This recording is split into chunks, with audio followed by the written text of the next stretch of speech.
So మనం ఇంతకుముందు చెప్పుకున్నటువంటి సాల్ట్స్లో కొన్ని సాల్ట్స్ నేను మళ్ళీ రాస్తాను ఇక్కడ. NaCl sodium chloride, Na2SO4 sodium sulphate, Na2CO3 sodium carbonate, NaNO3 sodium nitrate. Okay, ఇక్కడ ఈ 4 సాల్ట్స్లో కామన్గా ఉండేది ఏంటి చెప్పండి? సోడియం. అంటే ఈ sodium metal part, cationic part Na+ అనే పార్ట్ అన్నిటిలో కామన్గా ఉంది. ఓకే, ఇంకొక one more type of salts నేను తీసుకుంటా. NaCl, MgCl2 magnesium chloride, KCl and CaCl2. ఈ సాల్ట్స్లో కామన్గా ఉండే పార్ట్ ఏంటి? క్లోరిన్ కామన్గా ఉంది కదా. Magnesium, sodium chloride, magnesium chloride, potassium chloride, calcium chloride. ఇలా ఏవైనా కొన్ని సాల్ట్స్లో క్యాటయానిక్ పార్ట్ కానీ అంటే పాజిటివ్ అయాన్ కానీ, ఈ యానానిక్ పార్ట్ కానీ నెగిటివ్ అయాన్ కానీ కామన్గా ఉంటే వాటిని సాల్ట్స్ ఆఫ్ సేమ్ ఫ్యామిలీ అంటాం. సాల్ట్స్ ఆఫ్ సేమ్ ఫ్యామిలీ అంటే అవి ఒకే ఫ్యామిలీకి సంబంధించినటువంటి సాల్ట్స్ అంటాం. అంటే క్యాటయాన్స్ అయినా సిమిలర్గా ఉండాలి, యానాయన్స్ అయినా సిమిలర్గా ఉండాలి. సో అలా మీకు టెక్స్ట్ బుక్లో ఒక క్వశ్చన్ ఇచ్చాడనమాట. పైన నెక్స్ట్ ముందు క్లాస్లో మనం చెప్పుకున్నాం కదా, మనకిచ్చినటువంటి ఆ సాల్ట్స్ అన్నిటిలో సేమ్ ఫ్యామిలీకి సంబంధించిన సాల్ట్స్ ఏవి అనేది ఐడెంటిఫై చేయాలి. చేయగలరా? ఇక నేను ఎగ్జాంపుల్ చెప్పాను, మార్నింగ్ మీరు ఆల్రెడీ నోట్ చేసుకుని ఉంటారు. సో అవన్నీ ఒకసారి చూడండి, చూసిన తర్వాత దాంట్లో సేమ్ ఫ్యామిలీకి ఇప్పుడు అవసరం లేదు, లేటర్. అంటే what are the salts belong to the same family, right? Next come to activity 15. Activity 15, pH of salts. pH of salts, very important and small topic, but important. pH of salts. Just in a previous classes we discussed what would be the pH of acids generally? Less than 7. So pH value 7 to 14 లేదా 7 to 0 దాకా తీసుకోవచ్చు మనం. అంటే above 0 అంటే ఈ 0 to లేదంటే 1 to 7 మధ్యలో ఉంటే అది యాసిడిక్ నేచర్ ఉంటుంది. 7 to 14 ఉంటే బేసిక్ నేచర్ ఉంటుంది, అది బేస్గానే ఉంటుంది. ఎగ్జాక్ట్లీ 7 ఉంటే దాన్ని న్యూట్రల్ అంటాం. సరే, బాగుంది. మరి సాల్ట్స్కి pH వాల్యూ ఉండదా? సాల్ట్స్కి pH వాల్యూ ఉండదా అంటే సాల్ట్స్కి కూడా pH వాల్యూ ఉంటుంది. అయితే ఆ సాల్ట్ ఏ యాసిడ్ ఏ బేస్ నుంచి ఫామ్ అయింది అనే దాన్ని బట్టి అది డిపెండ్ అయి ఉంటుంది. జనరల్గా సాల్ట్ ఎలా ఫామ్ అవుతుందమ్మా? సాల్ట్స్ ఎలా ఫామ్ అవుతాయి? న్యూట్రలైజేషన్ రియాక్షన్ ద్వారా కదా. Acid combines with base gives salt and water, ఇది మనకు తెలుసు. దీనికి ఎగ్జాంపుల్ చాలాసార్లు చెప్పుకున్నాము. So NaOH sodium hydroxide. Okay, నేను బేస్ తీసుకుంటున్నాను ఫస్ట్. ఇక్కడ యాసిడ్ రాసిన యాసిడ్ తీసుకుంటాను. HCl plus NaOH gives NaCl plus H2O. ఇక్కడ ఈ సాల్ట్ ఫామ్ అయింది. ఇక్కడ ఫామ్ అయినటువంటి ఈ సాల్ట్లో 2 పార్ట్స్ ఉంటాయి మనకి. ఒకటి పాజిటివ్ పార్ట్, రెండవది నెగిటివ్ పార్ట్. పాజిటివ్ పార్ట్ని క్యాటయాన్ అంటాము, నెగిటివ్ పార్ట్ యానయాన్. జనరల్గా ఈ పాజిటివ్ పార్ట్ క్యాటయాన్ అనేది బేస్ నుంచి వస్తుంది, నెగిటివ్ పార్ట్ యానయాన్ అనేది యాసిడ్ నుంచి వస్తుంది. అయితే ఈ సాల్ట్లో ఉండేటువంటి క్యాటయాన్ కానీ యానయాన్ కానీ అవి వేటి నుంచి వచ్చాయి, ఏ యాసిడ్ ఏ బేస్ నుంచి వచ్చాయి అనే దాన్ని బట్టి దీని యొక్క pH వాల్యూ డిపెండ్ అయి ఉంటుంది. అది నేను మీకు స్టార్టింగ్లో బేసిక్ చెప్తాను, ఆ తర్వాత కొన్ని ఎగ్జాంపుల్స్ అడుగుతాను, మీరు try to answer. Okay, say for example కొన్ని మీరు స్ట్రాంగ్ యాసిడ్స్కి కొన్ని ఎగ్జాంపుల్స్ ఏమైనా చెప్పగలరా? స్ట్రాంగ్ యాసిడ్స్కి example hydrochloric acid, sulphuric acid H2SO4, nitric acid HNO3. Okay, కామన్గా ఇది గుర్తుపెట్టుకోండి. Next weak acid CH3COOH acetic acid అంటాం దాన్ని. అండ్ H2CO3 దీన్ని కార్బోనిక్ యాసిడ్ అంటాం. కార్బోనిక్ యాసిడ్ ఇది ఎక్కడ ఉంటుంది తెలుసా? కార్బోనిక్ యాసిడ్ మనం కూల్ డ్రింక్స్ తాగుతాం కదా, సాఫ్ట్ డ్రింక్స్, దాంట్లో ఉంటుంది. కూల్ డ్రింక్లో ఏముంటుంది? వాటర్ ఉంటుంది కదమ్మా, వాటర్ ఉంటుంది, దాంట్లో కార్బన్ డైఆక్సైడ్ గ్యాస్ పంపిస్తాం. సో వాటర్ కార్బన్ డైఆక్సైడ్ రెండు కలిసాయనుకోండి, H2 అండ్ ఇక్కడ CO2 ప్లస్ ఇక O రెండు కలిసి CO3, H2CO3. Water plus carbon dioxide రెండు కలిస్తే కార్బోనిక్ యాసిడ్. మనం తాగే సాఫ్ట్ డ్రింక్స్లో కార్బోనిక్ యాసిడ్ ఉంటుంది, అది కూడా వీక్ యాసిడ్. ఈ వీక్ యాసిడ్స్కి ఇవి రెండు గుర్తుపెట్టుకోండి. Most important acetic acid, right. Next strong బేసెస్కి you have to know all these things compulsorily. And NaOH strong base, potassium hydroxide strong base, magnesium hydroxide strong base, calcium hydroxide strong base. So ఇవన్నీ ఇంకా మనం చాలా చెప్పుకోవచ్చు. And weak బేస్కి కూడా ఒక example తీసుకుందాం. Weak base ప్రస్తుతానికైతే మీరు ఒకటే గుర్తుపెట్టుకోండి, అమ్మోనియం హైడ్రాక్సైడ్ NH4OH, రైట్. మీకు ఎక్కడైనా సరే NH4 అనేది కనపడింది అంటే అది ఎక్కడి నుంచి వచ్చినట్టు, వీక్ బేస్ అయినటువంటి అమ్మోనియం హైడ్రాక్సైడ్ నుంచి వచ్చినట్టు. ఎక్కడైనా మీకు CH3COO మైనస్ అనేది కనపడితే అది వీక్ యాసిడ్ నుంచి వచ్చినట్టు. సో ఈ పాయింట్స్ మనకు గుర్తుండాలి. స్ట్రాంగ్ యాసిడ్ ఏంటి, what are the examples for strong acids and bases that we should know. Now I will give you few salts and you try to answer which part of that salt coming from which respective acid or base, right. దేని నుంచి వచ్చిందో చెప్పండి. For example మనం NaClతోనే start చేద్దాము. NaCl, sodium chloride. Sodium chloride is a salt. It contains two parts, a positive part and a negative part. Can you tell what from where Na plus has strong base? What's its name? NaOH, sodium hydroxide అనే strong base నుంచి వస్తుంది. Cl అనేది ఎక్కడి నుంచి వస్తుందమ్మా? Strong acid.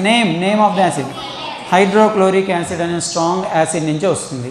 So NaCl అనేది ఒక strong base and strong acid నుంచి వచ్చింది.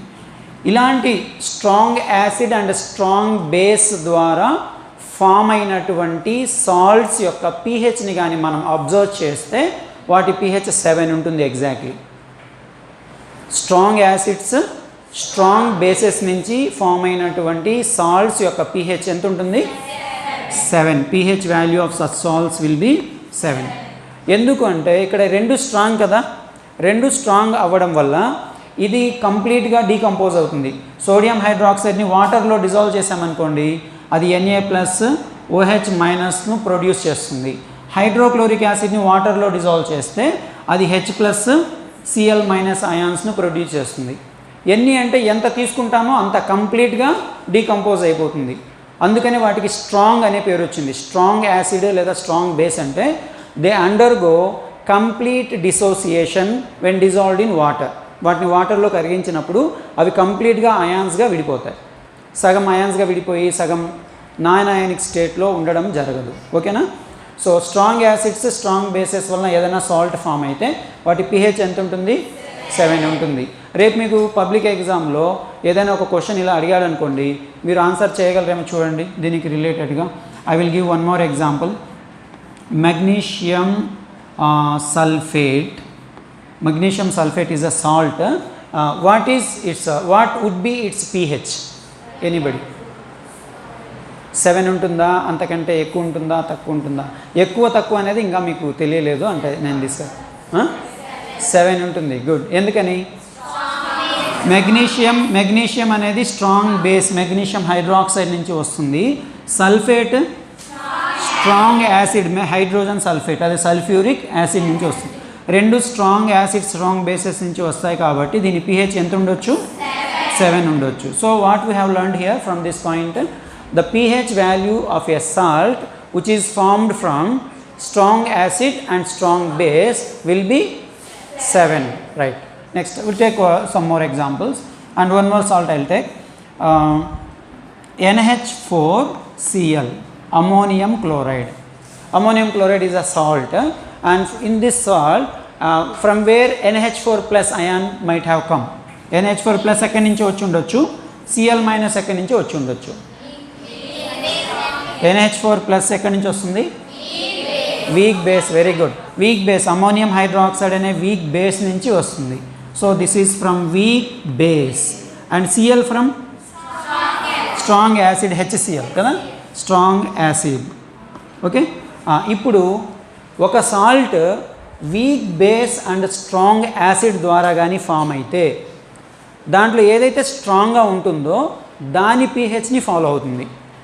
ఇప్పుడు దీంట్లో ఈ సాల్ట్లో బేస్ ఏమో వీక్, యాసిడ్ ఏమో strong.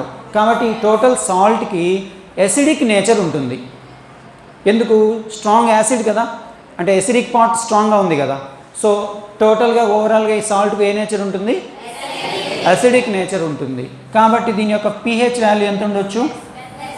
Less than 7. Very good, less than 7.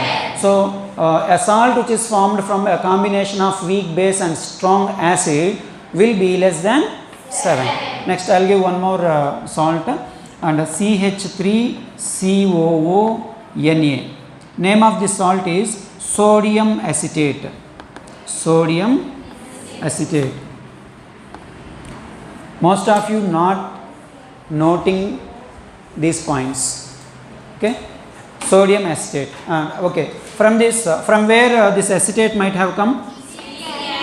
Weak acid. Acetate comes from acetic acid, weak acid, and Na comes from strong base, sodium hydroxide. So what would be the overall nature of this salt? Basic nature, because the basic part is strong, so overall nature of this salt would be basic. So its pH will be greater than 7. pH will be greater than 7. See here 3 points we discussed. If any salt obtained by the combination of strong acid and strong base, its pH will be exactly 7. If a salt obtained from the combination of weak base and a strong acid, such salts will have the pH less than 7 because the acidic part is strong. Suppose if any salt is obtained by the combination of weak acid and a strong base, the overall nature of that salt would be basic, so its pH value will be greater than 7. So one is left, one more is left. Weak acid and a weak base. Good, weak acid and weak base. If I write example like CH3COO and NH4, CH3COO minus NH4 plus, this is called ammonium acetate. Ammonium acetate. Ammonium acetate. Anyone can expect?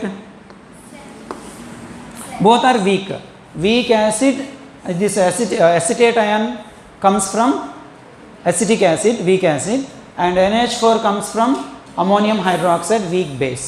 And what would be its nature? 7. Because both are weak, so it is 7. That's how we expect, but practically its pH value depends on the relative strengths. Relative strengths అంటే meaning ఏంటంటే, ఇప్పుడు ఇది వీకే కదా, రెండు వీకే. కాకపోతే రెండు week అయినా అవి ఎగ్జాక్ట్లీ సేమ్ స్ట్రెంగ్త్తో ఉండవు. రెండిట్లో ఒకటి వీక్గా ఉంటుంది, ఇంకొకటి కొద్దిగా స్ట్రాంగ్గా ఉంటుంది దానికంటే. అది ఏదైనా కావచ్చు, యాసిడ్ కావచ్చు, బేస్ కావచ్చు. కాబట్టి వాటి వాల్యూస్ 7కి చాలా దగ్గరగా ఉంటాయి, కానీ ఎగ్జాక్ట్లీ 7 అవ్వాల్సిన అవసరం లేదు. 6.99 కావచ్చు, లేదంటే 7.1234 అలా కావచ్చు. అంటే the value will be nearer to 7. మీరు హయ్యర్ క్లాసెస్కి వెళ్తే అక్కడ ఏం చెప్తారంటే వీక్ యాసిడ్, వీక్ బేస్ వల్ల ఫామ్ అయినటువంటి సాల్ట్స్కి కూడా pH వాల్యూ 7 అనే చెప్తారు హయ్యర్ క్లాసెస్లో.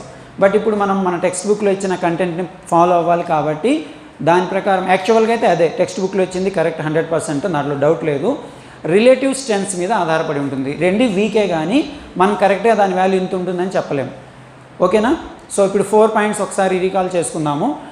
pH of a salt obtained from strong acid and strong base will be 7.